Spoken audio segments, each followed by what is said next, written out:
Before we get started with this video, a quick word from our sponsor. Me. Go subscribe. So, in this video, I will be going over Kylo, my Sulcata tortoise, and all the care and setup that it takes to raise and maintain a healthy tortoise. I will also be going over how I built his enclosure and how it's changed over the years, and different enclosures I've had over the years. And you can kind of see that it's always a learning process. I've always heard that it's good if you're going to get like a Sulcata tortoise or something that gets real big, to get them when they're small.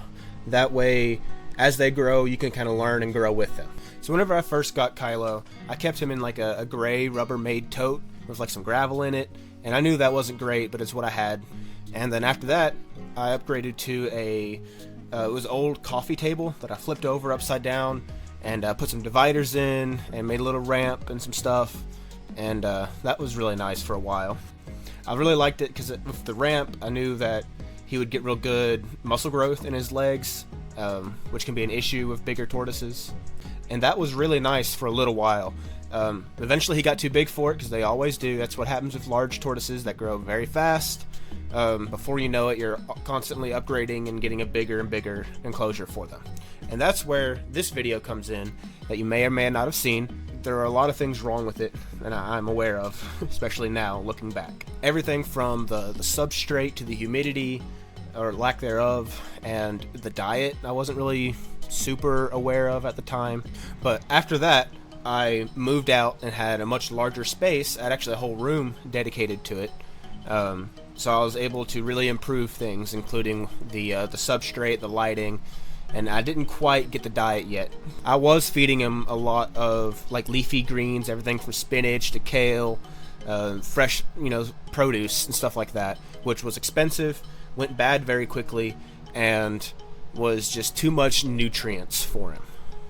So I started to notice that there was very mild pyramiding going on. It took me a while to get him to transfer over to a healthier diet for him. And then I moved again, which meant I had to build a whole new enclosure for him. And I didn't have quite the same amount of space as I did before, but it's still more than enough for him, as you will see. As you can see, this is plenty of space for him. And I also have this really neat vine structure that goes up, and it's all one piece for the most part, that comes down, and I have all these real nice hanging plants on, and I make sure that all the plants are edible and safe for him. That way if any leaves fall, he can just kind of munch on them and keep on moving on. I've also included these doors. Well, they're little latches, and it functions as a door that swings down, and it allows me to get in and do maintenance and clean everything out while still keeping him locked in when I need to. Now, if you're new to tortoises and you're watching this video, you think, oh, they're desert tortoises, they don't need water. Well, that's not true. They do need water. They should always have a fresh water supply, and he can go drink from it as he pleases.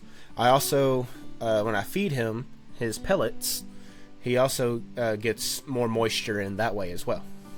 I haven't noticed yet, the back side of his enclosure is actually lined up with the exterior windows in the part of the house that he's in, and that is, I wouldn't say recommended. So tortoises and turtles and things of that nature are not always known to be the smartest, and they don't always understand what glass is. So I took a risk, and it's been almost a year and a half now, and there's been no issues, but sometimes the tortoises will pace along the glass trying to find a way out, and if he tries to climb the glass, especially as he gets bigger, he has the potential to crack it or break it. But over the last year and a half, I haven't noticed any problems at all. So just take that with a grain of salt and play it safe. And my substrate is actually a mix of organic potting soil and peat moss. Don't pick a garden soil that has the little white fertilizers. You don't want nothing like that for him to eat. You just want organic potting soil or a top mix. And I mixed it with the peat moss to help keep the moisture up. And it's plenty deep enough. It's about 6 inches deep in the back and about 4 inches deep in the front. So it gives him plenty of room to dig down and find those microclimates that tortoises need to help their shell growth. I have also added this little pile of rocks. These rocks allow him to have a change in elevation, and again, like with one of the previous setups, it allows for good leg muscle growth, because he'll climb up on them rocks trying to reach the spider plant that's up there. And for lighting, we have a heat bulb and a ceramic heater that are on a day-night cycle timer. That way, on the daytime, the heat light is on, and at nighttime it switches to the ceramic heater. That way there's no dramatic temperature shifts. I find that the mercury vapor bulbs work very well, because they already have the UVB already part of the light as well as heat. But if you can't do those because they're relatively expensive, you can always do a regular basking light supplemented with a UVB light, which in my case I actually have both. I have the mercury vapor and a UVB light. And in all of my setups, I've always had these ceramic tiles from a local hardware store that I put underneath the heat lights. That way the ceramic tile gets heated up as well, and it provides a more even heating for your tortoise. So my basking spot sits at around 105, 106, and the rest of his enclosure sits at around 80 degrees.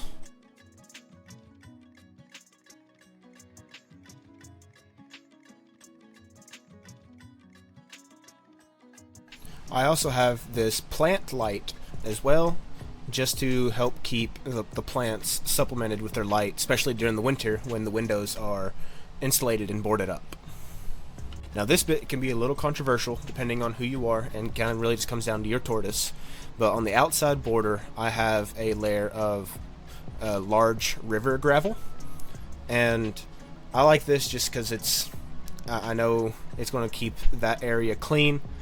It's not going to get dirt and soil everywhere by the windows.